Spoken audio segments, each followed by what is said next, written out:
ये जो है ये पश्चिम बंगाल हिंदी अकादमी सूचना एवं संस्कृति विभाग पश्चिम बंगाल सरकार की ओर से ये तृतीय राष्ट्रीय लघु कथा उत्सव 2025 हम लोग मना रहे हैं।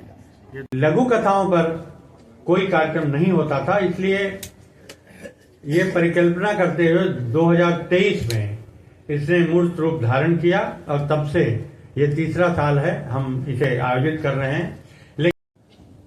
अभिनय करते करते दो लोग कैसे न सिर्फ जातियों बल्कि धर्म को दीवार को तोड़ते हुए भी एक साथ जुड़े और काफी लंबा वक्त रंगमंच को इन दोनों ने एक साथ दिया।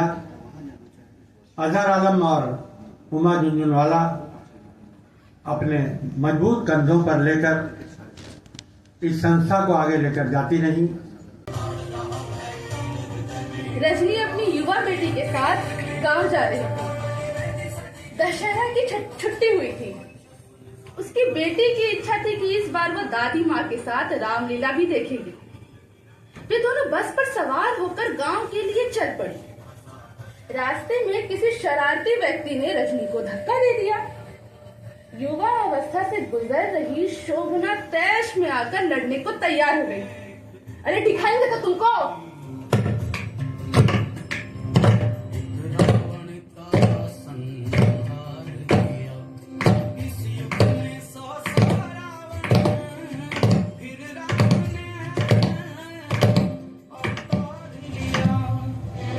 लेकिन रजनी ने अपने ऊपर गलती को ले लिया और बात आई गई हो गई। रजनी और उसकी बेटी गांव में दशहरे पर्व को देखकर बहुत खुश हुई। सभी बहुत आनंदित महसूस कर रहे थे। आज रामलीला की भी अंतिम कड़ी थी, यानी रावण वध होने को था।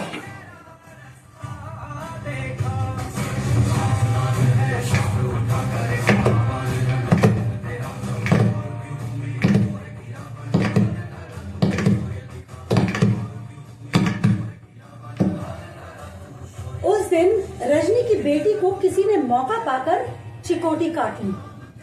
वो गुस्से और दर्द से चीख उठी।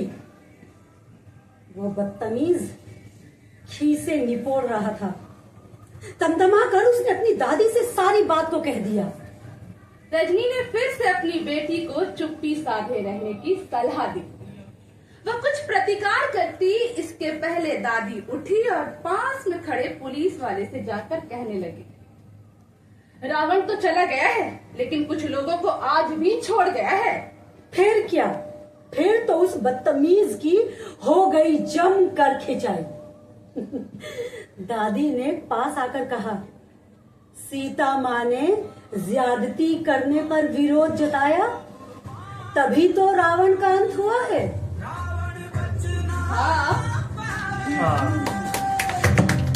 संजीवनी। कथाकार पूनम आनंद।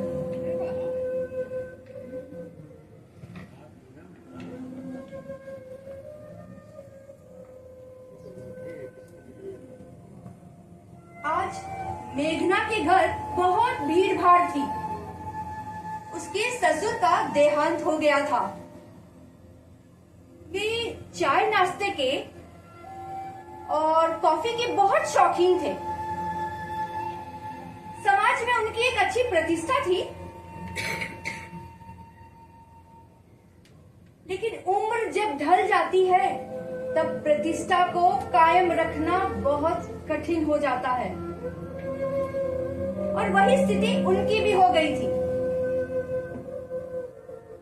पहले उनके बिना मांगे ही चाय कॉफी समय पर हाजिर हो जाती थी।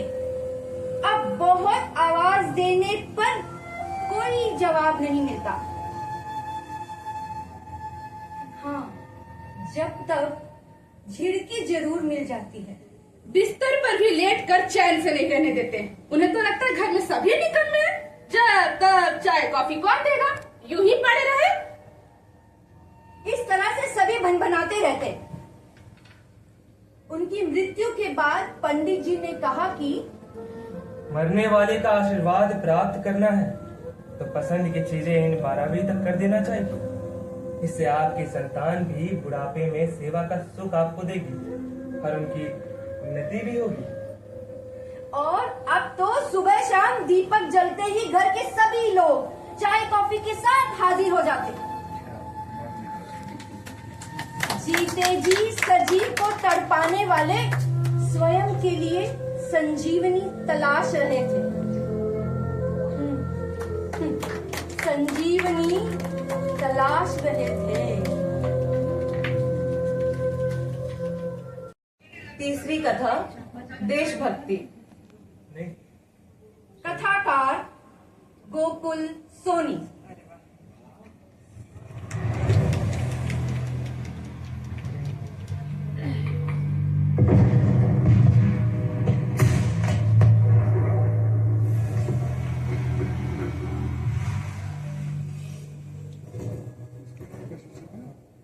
अजी सुनते हो? अब तो मैं तंग आ गई हूँ। दुश्मन पाकिस्तान के गोले गांव में आए दिन गिरते रहते हैं। इससे हमारी गाय मर गई। जमीन में इस साल भी कुछ नहीं निकला। खाने के लाले पड़े हुए हैं। पंसारी से आटा उधार लाई थी, तब आज की रोटी बनी है। अरे सोडियो, आकर बैठ जाओ, भूख सहन नहीं हो रही है। अगर रोटी शोटी खा ले, आ जाओ। इन्हीं परेशानियों से जूझती और गरीबी से लड़ती कुलतौर कौर घबरा चुकी थी। पति से फिर बोली, अब तो इस गांव को छोड़ना ही ठीक होगा। बॉर्डर के गांव भी मुसीबत ही है। वह अपनी धुन में बोलती चली जा रही थी। इतने में बाहर से बातों की आवाज आई। अरे जवानों, अरे इत्थे आओ, इत्थे। अरे दोपहर का टाइम है, रोटी शोटी खा लो, इत्थे आ जाओ। कुलतार सोचने लगी, गिनी चुनी तो रोटियां बनी है, ये किसको न्योता दे रहे हैं? बगैर कुछ पूछे ताजे एक पिलवन जवान को लेकर अंदर आ गया और दोनों चटाई पर बैठ गए। जवान बहुत भूखा था। पूरा खाना खत्म करके एक लंबी डकारी और बोला, थैंक यू पाजी, थैंक यू चाय जी। अब मैं चलता हूँ। वो पानी के तलाश में आया था तो थोड़ा भटक गया। अब अपने साथियों को भी तो ढूंढना है। अच्छा जी, चला, मैं चला। कुलतार कौर ने पति की थाली में शेष बची आधी रोटी एक लोटे पानी के साथ गटक ली। फिर बोली, क्यों जी, हम कल ही ताला लगाकर अमृतसर चलते हैं। वहाँ कुछ मजदूरी भी मिल जाएगी, पेट तो पल जाएगा और दरबार साहब को मत्था भी टेकाएंगे। अरे ना जी ना, हम चले जावेंगे, इन जवानों को रोटी कौन खिलाएगा? हम चले जावेंगे तो उन प्यासे को पानी कौन पिलाएगा? अरे ये तो देश के रक्षक हैं। इनको पानी पिला दिया, रोटी खिला दिया तो मानो वाहे गुरु के मत्था टेक लिया।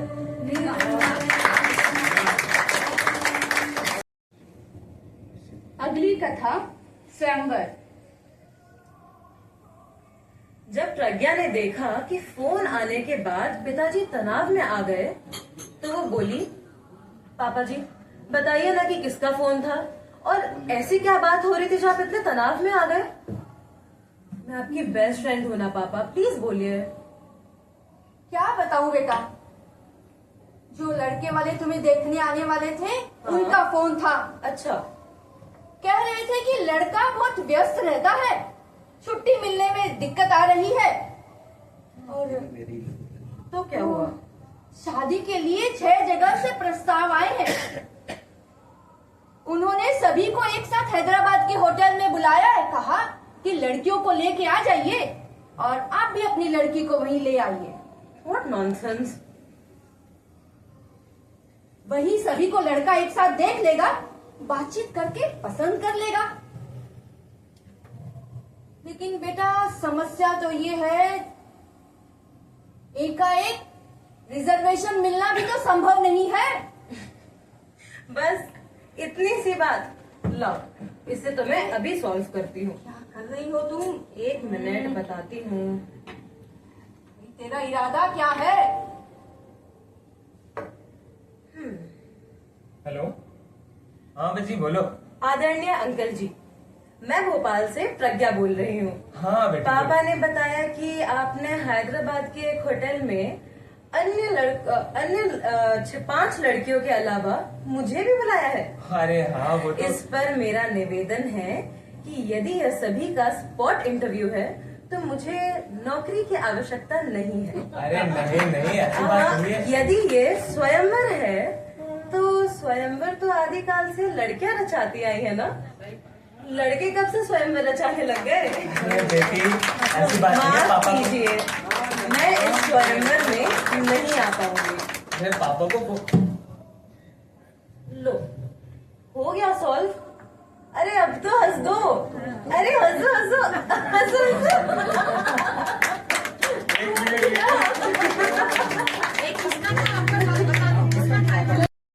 कथाकार गोकुल सोनी।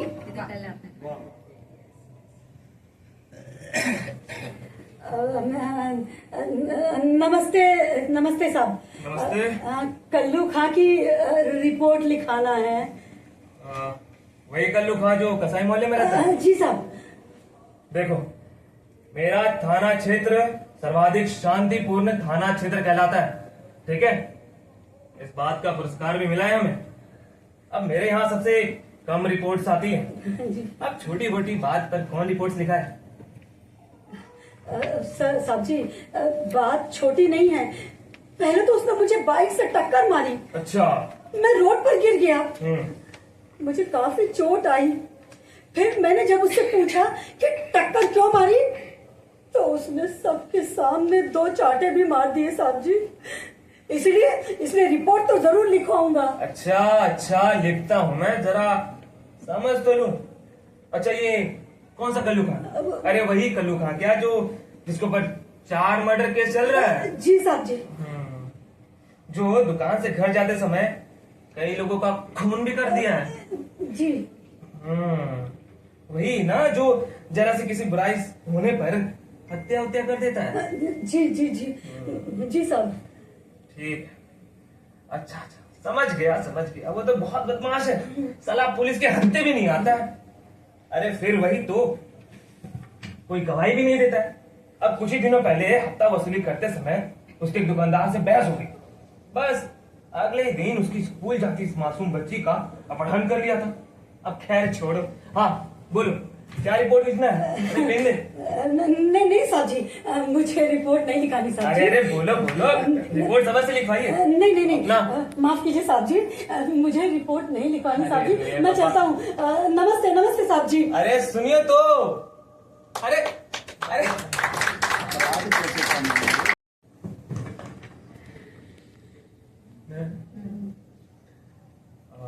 इनकी अगली कथा राज। लेखिका विद्या भंडारी।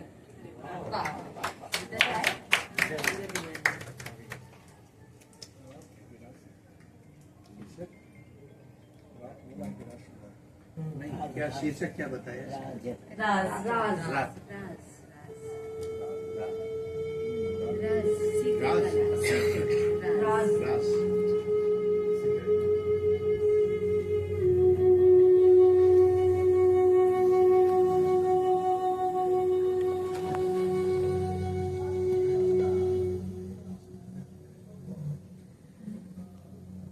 हॉल खचाखच भरा है। बाबूजी का माटी हुआ शरीर बीच में पड़ा है। माँ एक तरफ बैठी सिसकियां भर रही हैं। चारों बेटे पिता के चारों ओर बैठे हैं। माँ की नजरें बेटों पर जमी है। एक बेटा पश्मीना शॉल लाया है, एक चंदन की लकड़ी, एक घी का डिब्बा और एक गुलाब के फूलों की मालाएं। दीदी जानती हो दीदी, जीते जी कभी पानी भी नहीं पिलाया, अब घी का डिब्बा लाया है। जीते जी कभी एक बनियान भी नहीं लाया, अब बढ़िया शॉल लाया है। घर में गालियों की सुगंध क्या कम थी जो फूलों की खुशबू लाया है बाप को खुश करने। दीदी कभी चारों भाइयों को आपस में मिलकर बात करते नहीं देखा, कभी नहीं देखा। आज देखिए आपस में कैसे घुट घुट कर बातें कर रहे हैं। ताउम्र बेटों से डरते रहे,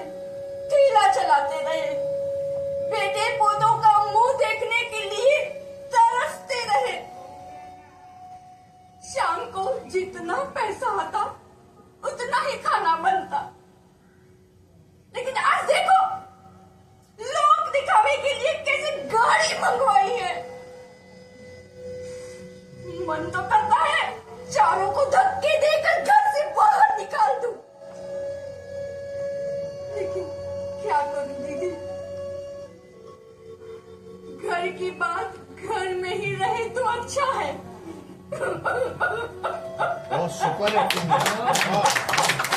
ये कहकर माँ चिल्ला कर रोने लगी। रियलिस्टिक।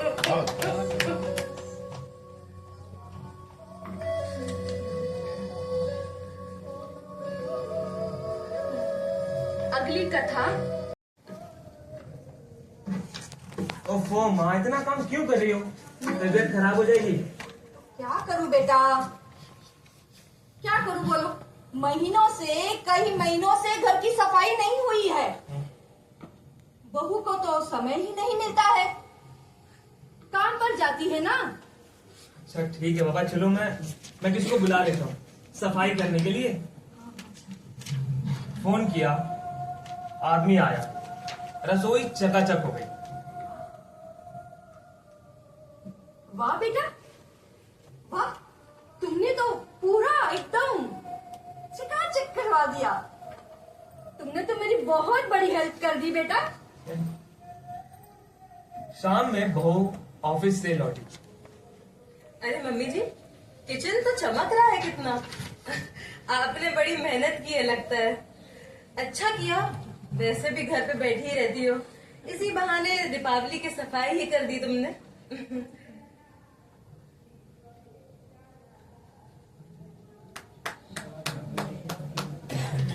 इनकी अगली कथा।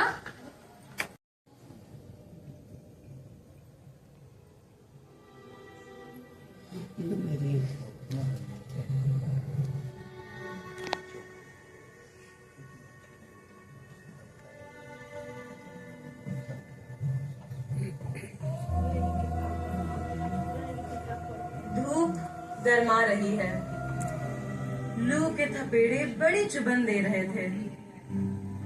गर्मी से झुलसती उसे एक झपकी सी आ गई। आज कई महीनों बाद बेटा मिलने आया था। नींद गहरी होने के कारण बेटे की आवाज न सुन पाई वो। बेटे ने माँ के हाथ में पहनी 4 सोने की चूड़ियों में से एक चूड़ी निकाल ली और निकल गया। पास में सोई दूसरी स्त्री ने देख लिया, किंतु चुप ही रही।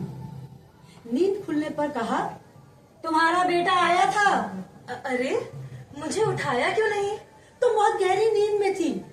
अरे किंतु वो तुम्हारी चूड़ी ले गया। कोई बात नहीं, इसी बहाने 3 बार और तो आएगा ना। लौटना।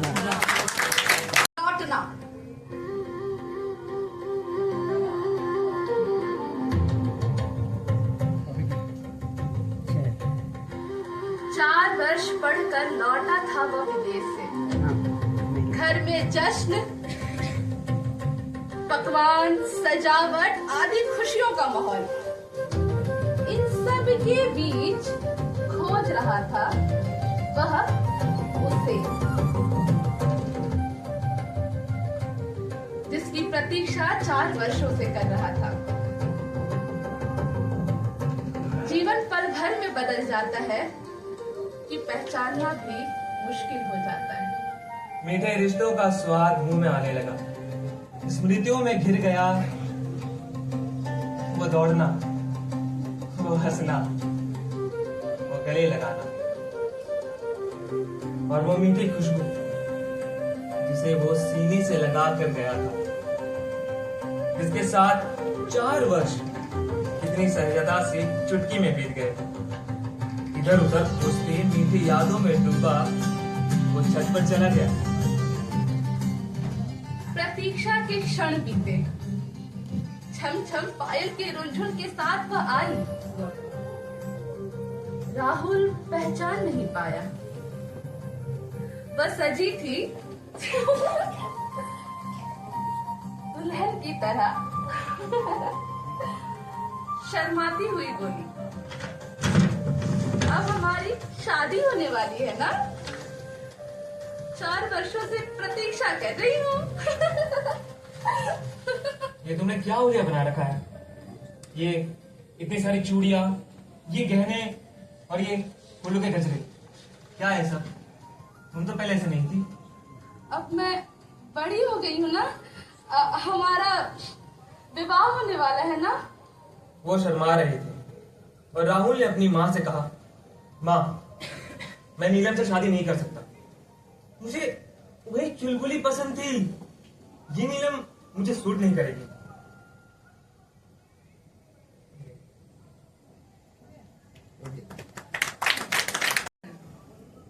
कथाकार विद्या भंडारी।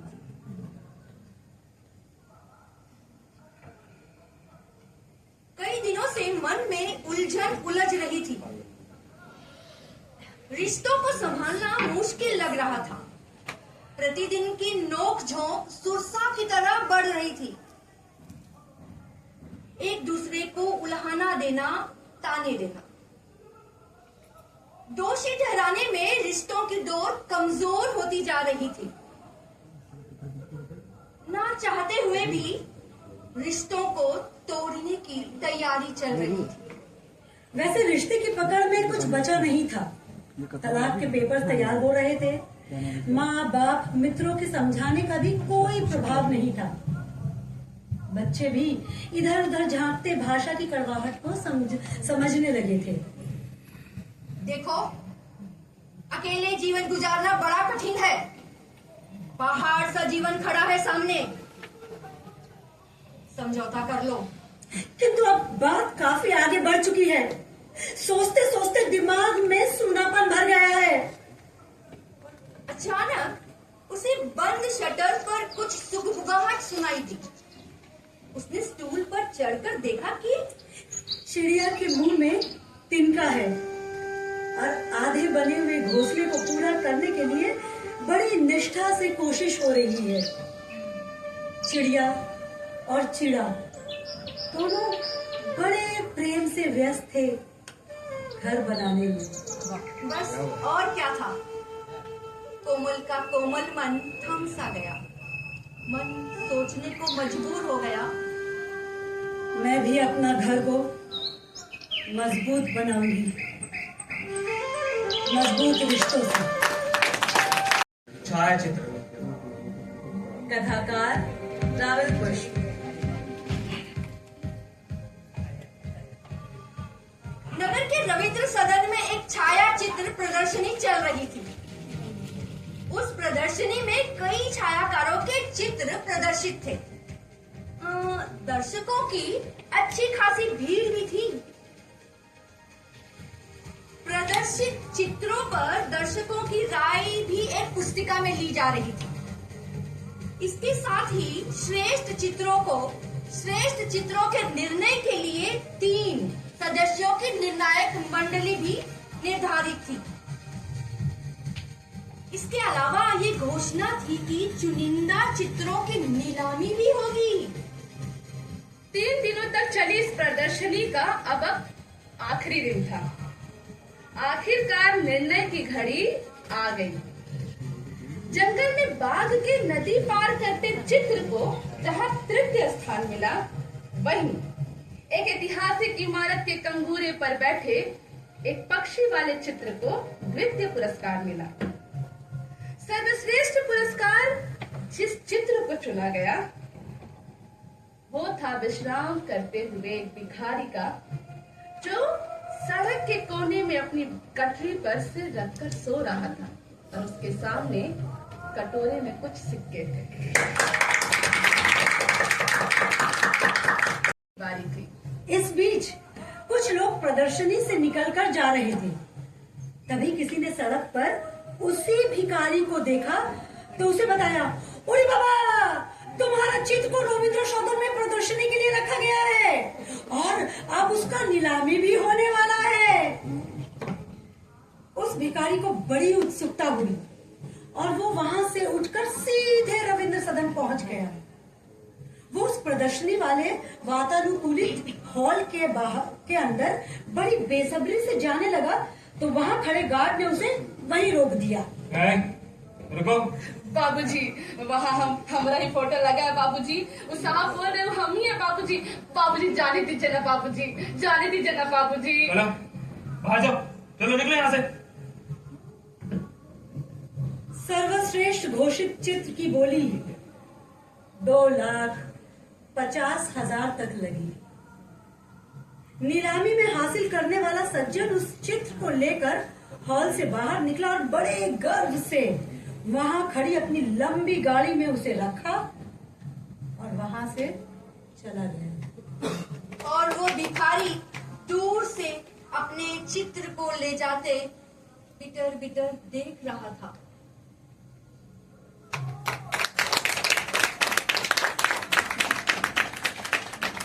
अगली श्रीमती चंद्रा एक सामाजिक कार्यकर्ता है और पशुओं पर हो रहे किसी भी अत्याचार के लिए मुखर रहती हैं।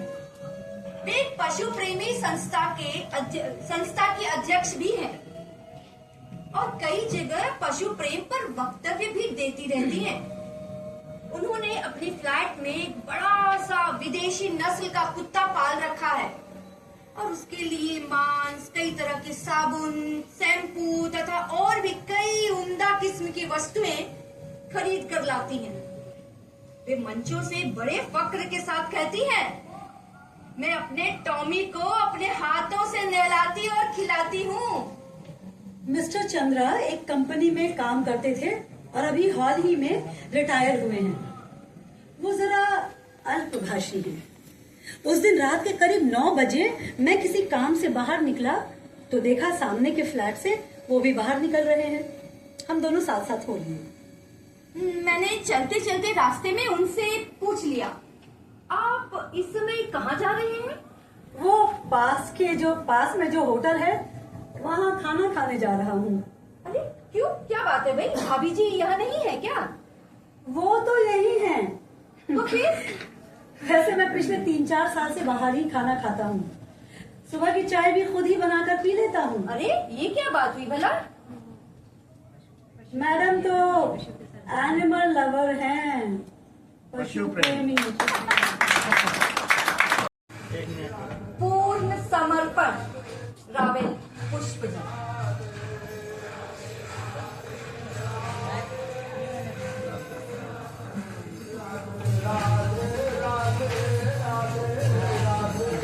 बाबा का दरबार सजा था, प्रवचन चल रहा था। ये जीवन नश्वर है, क्षिति जल पावक गगन समीरा, पंच तत्व से बना शरीरा। यह शरीर 5 तत्वों से बना है और इसे फिर वापस इसी में मिल जाना है। मिट्टी को मिट्टी से मिल जाना है, इसलिए इसका हमें मोह नहीं पालना है। हमें ईश्वर को पाना है तो तन मन धन समर्पण करना होगा, यानी बिना किसी दुविधा के पूर्ण समर्पण। भक्त बड़े ध्यान मग्न होकर सुन रहे थे। प्रवचन के पश्चात भजनों का भी कार्यक्रम था। एक गायक भजनों के साथ नृत्य भी कर रहा था। महिलाएं खासतौर से भाव विभोर होकर गा रही थी। बड़ा ही मनोहर दृश्य था। जय सिया राम,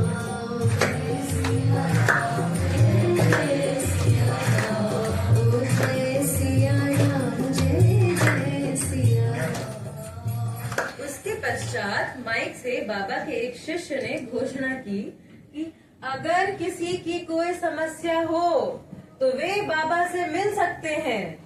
कार्यक्रम के पश्चात बाबा जी वहीं पास बने कमरे में मिलेंगे। कई भक्त तो चले गए, लेकिन कुछ पुरुष व महिलाएं बाबा जी से मिलने के लिए रुक जाते हैं। बाबा जी का एक सेवक सबको बारी बारी से बाबा जी के कमरे में भेजता है। बाबा जी, मेरा व्यवसाय नहीं चल रहा है। बाबा जी मेरी नौकरी नहीं लग रही है। बाबा जी मेरा बच्चा नहीं हो रहा। बाबा जी के पास हर समस्या का समाधान है। किसी को कहते हैं हर मंगलवार हनुमान जी को लड्डू चढ़ाओ, शनिवार को शनि महाराज को तेल चढ़ाओ, काली गाय को रोटी खिलाओ, बहते पानी में नारियल बहाओ। बाबा जी के पास कई लोग तो धन्यवाद देने भी पहुंचे थे कि उनका काम हो गया है, और वे लोग कुछ दान दक्षिणा भी रखकर माथा टेक रहे थे। बाबा जी का यश फैल रहा था और लोग दूर दूर से पहुंच रहे थे। बाबा जी के पास उस दिन एक महिला अपनी बहू को लेकर पहुंची थी और कहा, बाबा जी, मेरी बहू की गोद सुनी है। 4 साल हो गए उसकी शादी को, लेकिन अभी तक बच्चा नहीं हुआ। बाबा जी ने उस बहू को ध्यान से देखा और फिर थोड़ी देर के लिए आंखें बंद कर ध्यान मग्न हो गए और फिर मुस्कुराते हुए आंखें खोली। माते, मैंने अपने दिव्य दृष्टि से देख लिया है, इसकी गोद हरी अवश्य होगी और एक सुंदर बालक तुम्हारे आंगन में खेलेगा। तो फिर कृपा करो महाराज। सुनो, तुम्हें अपनी बहू को लेकर रात्रि 9 बजे आना होगा। साथ में 1.25 किलो काजू, बादाम, किशमिश तथा 1.25 किलो दूध और हाँ, 2100 रुपए दक्षिणा साथ लानी होगी। जी महाराज, सब हो जाएगा। कब लेकर आना है? अब बाबा जी ने अपनी डायरी निकाली और उसमें से देखते हुए कहा कि इसे लेकर तुम अगले बुधवार अवश्य आ जाना, लेकिन हाँ, बहू को आने के पहले अच्छी तरह नहा कर आना है। महाराज, थोड़ा और पहले नहीं हो सकता है क्या? नहीं माते, नहीं, सभी दिन भूख है।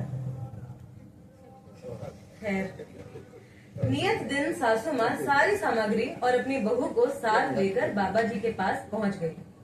बाबा जी ने सासू माँ को एक कमरे में बिठा दिया और साथ में एक सिमरनी दे दी तथा कहा, आप लगातार जाप करती रहें तथा भगवान का नाम लेते हुए ये कल्पना करती रहें कि आपके आंगन में आपका पोता खेल रहा है। बाबा जी बहू को लेकर अपने सुवासित शयन कक्ष की ओर चले। वहां जाकर कहा, बैठो बेटी। वह जमीन पर बैठने लगी तो बाबा जी ने उसका हाथ पकड़कर अपने सुसज्जित पलंग पर बिठा लिया और उसके सिर पर हाथ फेरते हुए कहा, क्या तुम्हें सचमुच बच्चा चाहिए? हाँ महाराज। तो सुनो, तुम्हें तन मन धन से पूर्ण समर्पण करना होगा, तभी तो कार्य की सिद्धि होगी और ईश्वर की प्राप्ति होगी। देखो, धन तो तुम्हारी सासू माँ ने दे ही दिया है। अब तुम्हें निश्चिंत होकर अपना मन पूरी तरह मुझे ईश्वर का अंश मानकर लगाना होगा। और धन तो वैसे भी मिट्टी का ही है, उसका समर्पण करने में कोई दुविधा नहीं होनी चाहिए। और फिर तुम ये भी तो समझो, मेरा तन भी तो मिट्टी का ही है। और बाबा जी धीरे धीरे कार्यक्रम के अगले पायदान पर चढ़ने लगे। कुछ देर में ही मिट्टी का तन दूसरे मिट्टी के तन से मिल चुका था, यानी पूर्ण समर्पण हो चुका था।